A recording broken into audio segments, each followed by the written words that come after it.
Olá! Olá! O programa Giro apresenta nessa edição 4 reportagens especiais com destaques para são-borgenses que fazem parte da história regional e nacional. São Borja é berço e túmulo de 2 presidentes do Brasil, João Goulart e Getúlio Vargas. Na primeira reportagem, vamos conhecer um pouco sobre a vida e trajetória política de Jango, o único presidente que morreu no exílio. Imagens do monumento dos 300 anos de São Borja, a cruz missioneira aparece e algumas bandeiras tremulam.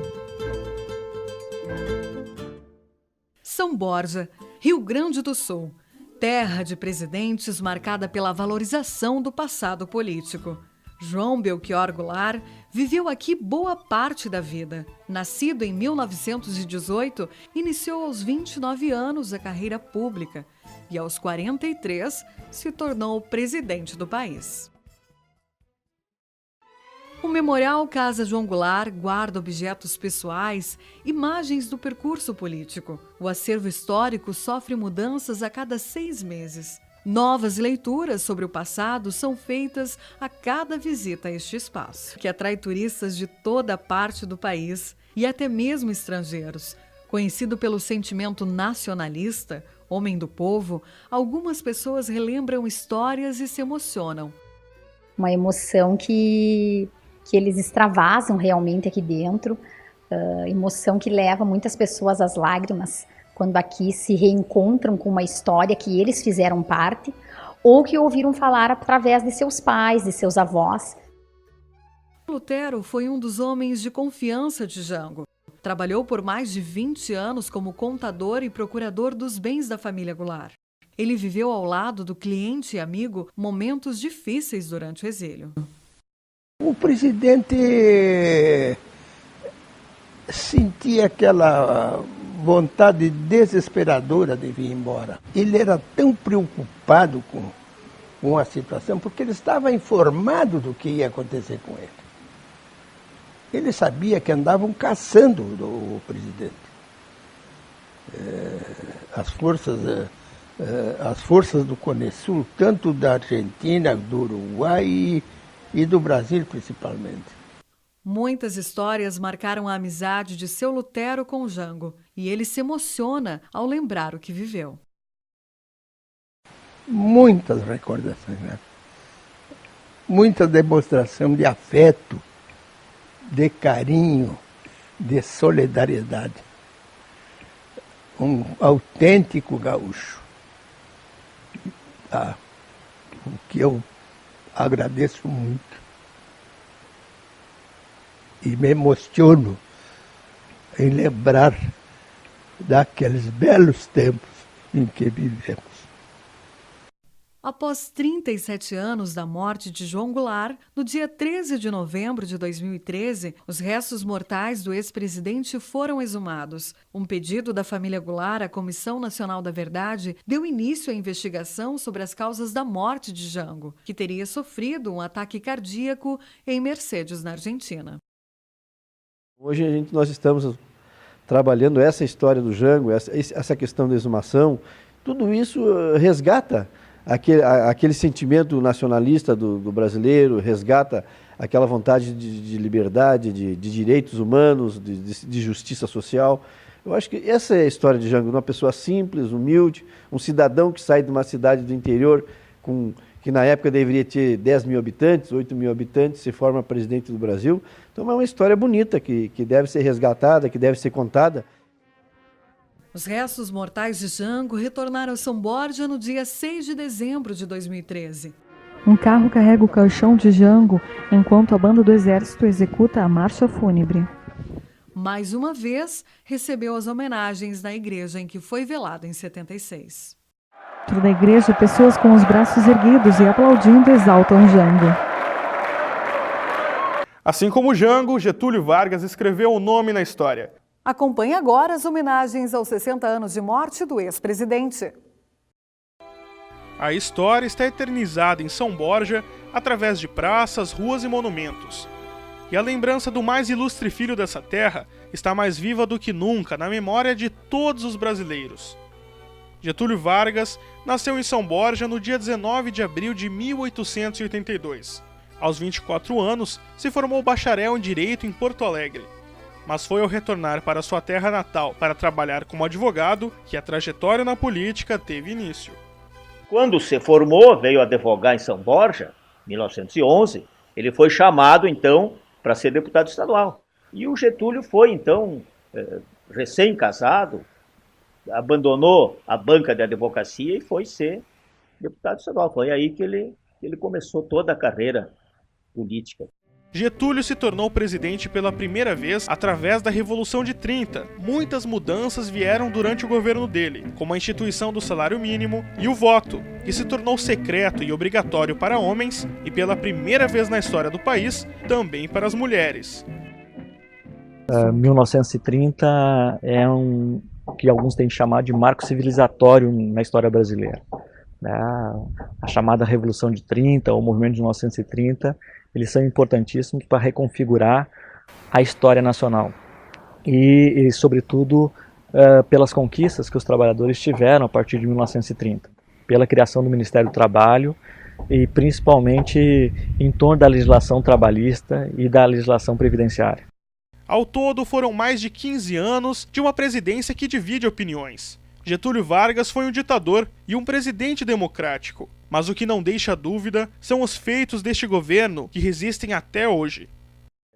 Ele, logo que chegou lá, já começou a criar legislação social, legislação trabalhista. A Petrobras foi criada por ele, as usinas siderúrgicas foram criadas por ele. Tudo foi da visão do presidente Getúlio Vargas. Para manter viva a trajetória de importantes figuras nascidas em São Borja, os museus guardam parte dessa história, mantendo preservadas as construções históricas e itens que pertenceram a esses políticos. De Turismo, Cultura e Eventos fala sobre o museu. É com a intenção de valorizar esse nosso passado, um passado glorioso, um passado que se faz presente, que nós valorizamos muito os nossos museus, onde a gente procura sempre contar a história dos nossos ex-presidentes, principalmente Getúlio Vargas, um grande estadista para nós. É de extrema importância essa valorização, porque ninguém vive sem o seu passado. Neste momento aparece o museu em obra. Para preservar esse passado em boas condições, o prédio histórico que foi lar de Getúlio, no período em que residiu em São Borja, está passando por um processo de restauração. A arquiteta Berenice faz parte da equipe responsável pela obra e vive na pele o desafio de realizar as modificações na casa, processo detalhado e cuidadoso, para que as características originais se mantenham preservadas. Foi construída na época do seu casamento, no começo do século XX, né? A casa é toda feita em tijolo maciço, com rejunte e emboço de terra. Quando a gente iniciou, a gente imaginou que não conseguiria manter esse reboco de terra em função já da degradação. Para nossa surpresa, conseguimos conservar praticamente 100% desse reboco de terra. A data de reinauguração do museu já foi definida. Será em abril de 2015, mês de aniversário de Getúlio. Até lá, parte do acervo do museu está na capela do 2º Regimento de Cavalaria Mecanizada de São Borja. São objetos que fizeram parte do cotidiano de Getúlio. A mobília utilizada no escritório de advocacia, as roupas usadas no dia a dia e até mesmo o último terno que vestiu. Raridades aos olhos dos admiradores do presidente. Eu acho assim, eu me sinto privilegiada. É isso que eu sinto. Abri alguns livros daqueles ali, e tu vê assim, bilhetes escritos por ele dentro do livro, assim, autógrafo dele, assim, presente, assim, dirigido, assim, diretamente para ele o livro, sabe? Muito emocionante, é muito gratificante para mim, Vargas cometeu suicídio em 24 de agosto de 1954. O legado que edificou durante todos os anos de governo garantiu que naquele dia ele deixasse a vida para entrar na história e marcar eternamente o imaginário popular. Música, composições, troféus, aplausos, momentos de reconhecimento do público e a construção de muitas carreiras artísticas. Cantores consagrados e novos talentos dividem o mesmo palco. Troca de experiências e inspirações para as novas gerações da música brasileira e regional. Uma banda aparece no palco tocando. Arte, música, composições que alegram e emocionam. Nos palcos dos festivais de São Borja, artistas de renome e novos talentos se encontram. Há quase 50 anos, o concurso regional de músicas para Carnaval Aparício Silva Rilo, Marcha e Samba, é realizado no Cais do Porto. Aqui, a torcida organizada também ganha prêmios. O festival cresce a cada ano, reunindo músicos e cantores de todas as regiões. É uma das grandes importâncias do festival é essa troca de novos talentos, novos cantores, novos intérpretes, novos músicos, instrumentistas. A efervescência cultural que tem em São Borja, para uma cidade, para o número de habitantes, é de muita alta qualidade. Mário Barbará Dornelles tem mais de 40 anos de carreira. Participou de muitos festivais como cantor e compositor. Foi sua paixão pela música e a primeira parceria com um dos irmãos, em 71, que conquistou o primeiro festival em São Borja. O Festival de Músicas Carnavalescas, nós empatamos, eu e o Afonso, e o meu irmão, com a música Bloco da Despedida, e o Hernando Garcia Coelho, ficamos os dois empatados em primeiro lugar com os nossos sambas. E isso foi uma das coisas primeiras da minha vida artística. Ele se consagrou como cantor nativista através da música Desgarrados. A composição, que já foi regravada diversas vezes, é conhecida dentro e fora do estado e faz parte da história de muitas pessoas. Jogo do osso, cana de espera e o mundo é fogo. Tem uma história interessante que eu ia com a minha mãe e com a minha irmã, e eu disse assim, eu disse para elas, eu tô querendo parar de cantar Desgarrados no show, porque eu acho que eu já cantei tanto. E uma mulher que eu não sei quem é, nunca tinha visto assim, não, eu estava ouvindo por acaso, não pode deixar fora essa. Eu digo, bom, depois dessa nunca mais eu deixo fora. Mário aparece tocando, pessoas aplaudem em pé. Outro festival tradicional de música em São Borja é a Barranca. Criado em 72 por Aparício Silva Rilo, somente convidados podem participar. O diferencial deste festival é que desde sua primeira edição nunca teve a participação de mulheres. São poetas, músicos de todo o estado, cultivando velhas e novas amizades à beira do Rio Uruguai. Lisandro Amaral tem 18 anos de carreira e segue os passos do idealizador desse festival. Estar no palco é algo muito mágico, onde tudo aquilo, a composição, o registro dela, chega até as pessoas, mas diretamente pela entrega da mão do seu criador, do compositor. No palco, Lisandro interpreta composições inspiradas no trabalho de artistas já consagrados e reconhece a importância da música para as futuras gerações.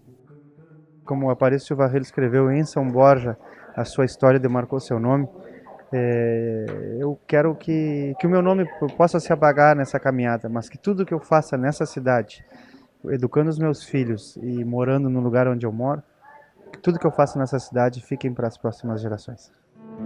E às vezes corre um tatu. Lisandro aparece tocando violão e cantando em um palco sozinho. E às vezes corre um tatu. Eu me considero uma síntese do que eu ouvi na infância e que levo aos palcos. Ouvir o Mário Barbará é muito agradável. Ouvir o Mário Barbará hoje é mesmo que ouvir o Mário Barbará na infância. A voz dele está conservada, né? E as composições dele são eternas, fazem parte da infância do Rio Grande do Sul e não somente da minha. Palcos que servem de espaço para expressar o amor por essa terra e pelas lidas do campo. Tradição, cultura e a certeza de que a cada nova composição, novas histórias surgem.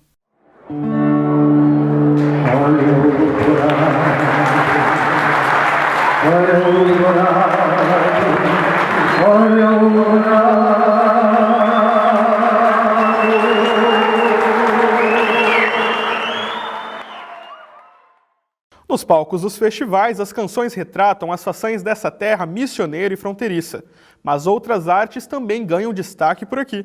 Poemas e esculturas registram os mais de 330 anos de São Borja. Confira na última reportagem do programa Giro a história de 2 artistas que representam o município dentro e fora do estado. As façanhas dessa terra têm sido inspiração para todos os tipos de arte, com representantes reconhecidos dentro e fora do estado. Ramão é pesquisador e escritor. O cotidiano na cidade e o conhecimento mais aprofundado sobre a história local são fortes incentivos para o trabalho que realiza. É inspirada principalmente no cotidiano, né? E como gaúcho e samborgense, eu não posso divorciar o meu poema da questão histórica, da questão do atavismo, do amor à terra. Para enriquecer o movimento pela cultura e memória do município, Ramão se uniu a uma equipe de artistas com o mesmo objetivo. Desde então, contribui para o Centro Cultural de São Borja, fundado em 2006 na antiga estação férrea da cidade. O prédio, construído na década de 30, faz parte de um projeto que incluía mais 9 edificações idênticas espalhadas pelo Rio Grande do Sul, com o objetivo de ampliar a malha ferroviária do estado. Durante muito tempo, as estações férreas foram o centro econômico de várias cidades. Podemos pensar que, mesmo após tanto tempo, a estação férrea continua exercendo a mesma função. O local que era ponto de chegada e saída de alimentos e combustíveis serve agora como ponto para o fluxo de cultura na cidade. Hoje funciona o Centro Cultural de São Borja, na parte térrea, e o Arquivo Histórico do município na parte superior. Possui ele a documentação desde 1830 aí, sobre a história da cidade. O Centro Cultural é uma ONG, né, uma instituição cultural que tem por finalidade agregar aí, desde artistas, músicos, tudo que envolve a cultura, o patrimônio, o Centro Cultural procura se inserir. Rossini Rodrigues também colabora com o Centro Cultural. O artista plástico trabalha com esculturas tão representativas que basta um primeiro olhar para sermos transportados ao cenário que inspira suas criações. Mulheres, homens, figuras típicas aqui de São Borja, né? Aí tem a coleção das lavadeiras, tem os gaiteiros, violeiros, né? Dessa linha mais gauchesca. E a mulher, né? A descontração entre amigos em um típico bar do interior é apresentada na peça O Bolicho, detalhes cuidadosamente moldados que conquistaram os críticos de arte da Unesco em 2008, quando Rossini foi premiado como um dos artistas que melhor representa o povo brasileiro. Para mim foi assim, uma realização profissional, né, bem satisfatória dentro do trabalho. Com o reconhecimento do trabalho, Rossini atravessou as fronteiras da terra missioneira e pôde espalhar suas obras por várias partes do país e do mundo. As minhas obras estão espalhadas pelo mundo inteiro, né? Aí vem do Japão, Canadá, Itália, Inglaterra. Mãos hábeis e mentes criativas. Letras que se transformam em belas histórias. Pedaços de argila que representam expressões e emoções. O que move os artistas daqui é a tradição e o amor por essa terra missioneira. É o meu mundo, né? Que eu passo por barro, né? A minha terra para terra. O programa Giro de hoje fica por aqui. Acompanhe o programa através da página Giro no Facebook. Obrigado pela companhia. Até mais. Até mais.